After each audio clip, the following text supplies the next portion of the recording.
Everybody, my name is Kenning, and today I just wanted to talk a little bit about my experience doing Le Jeu de Parole at the Louvre for the past 3 weeks. I got the opportunity to go basically work as a docent at the Louvre, which is really cool. This is the shirt that they made us all wear. You see it says Jeu de Parole there, and it also says it on the back.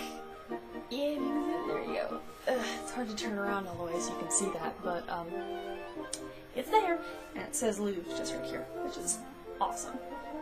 But Le Jeu de Parole was from 7 p.m. to 9 p.m., 3 successive weekends. Yesterday was my last night being able to do it, which was really sad because it was really fun. The way that it works is just you submit 3-4 choices of works, sculpture, paintings, what have you.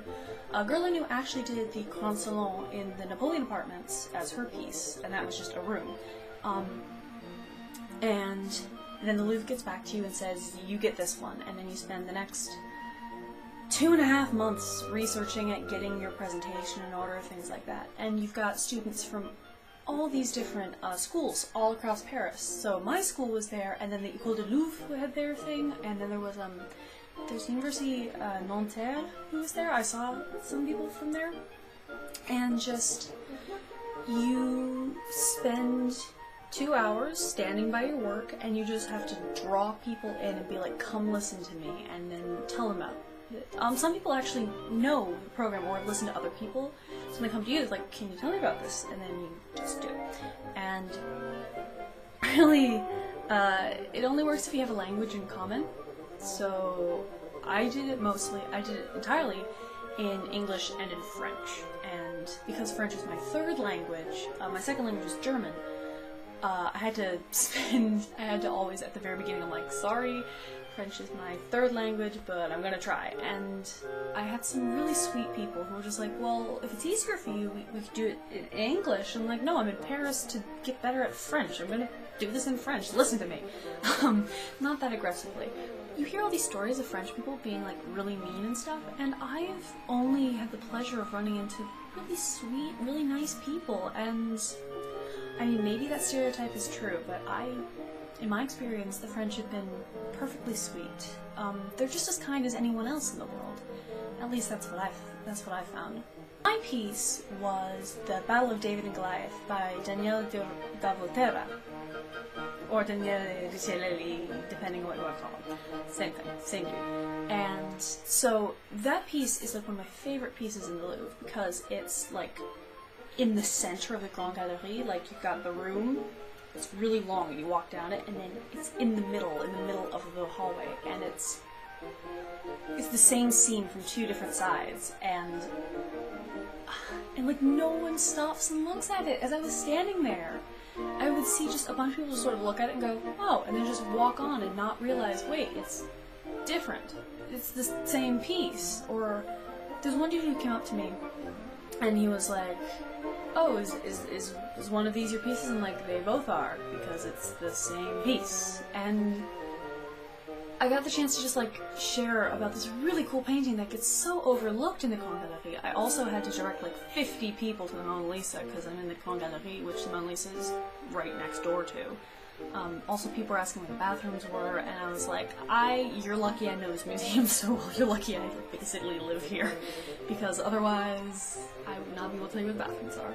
Louvre does this program, and they just give everyone the opportunity to do this, and it's like one of the greatest things. It's probably one of my, it's gonna sound a bit overreacting, but it's probably one of the best experiences I've had in my life, because I got to share the story of what was going on and the history behind it, and I love storytelling.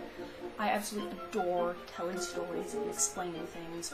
So when I got the chance to do that at the Louvre I must have spoken to at least 100 people, at least.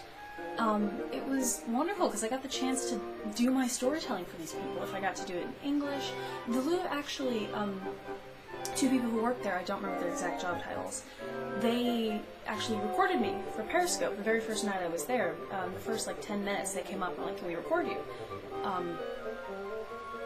and probably not the first 10 minutes, but very early on, they just showed up and they're like, can we record you for Periscope? Because it's Museum Week, would you mind? So I got to, through Periscope and whoever was watching Periscope and stuff like that, if you don't know, Periscope is like an app that you do a live recording, a live broadcast rather, and then the recording stays up for 24 hours before it disappears forever. So it's kind of like an extended Snapchat in a way. But the Louvre recorded me for that, and through that, in those 24 hours, even watching me, or in the time since, I spoke to at least, I think it got to 500 people that I got to reach and tell my story to, which was an amazing experience. Like, I checked on the stats the next day when I got home, and I was like, oh my gosh, that's so many people who were watching. And just the whole experience of getting to do that and getting to share these things was just so wonderful, and that's what I want to do. So far in my life, I've been very uncertain of what I want to do as like my job, or my career, my future.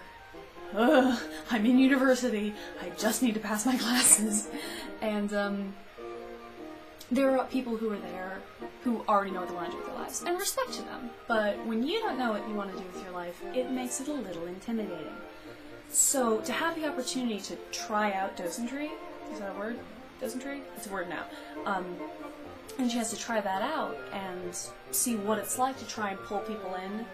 And because this isn't even like I was doing a tour or anything, it was just anyone who walked by, if they happened to stop, and if we happened to have language in common, I would walk up to them and be like, let me tell you about this painting, in a more natural way.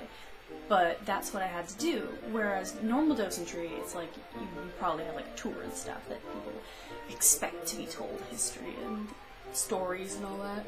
In getting to do that and getting to try it out, it just, I'm not entirely certain, but it's like working in a museum doesn't seem that bad.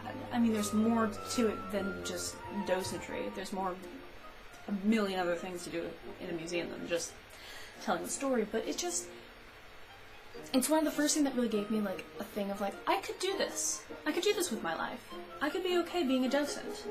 Maybe not at the Louvre, because, well, I had the chance, you know, who knows. But it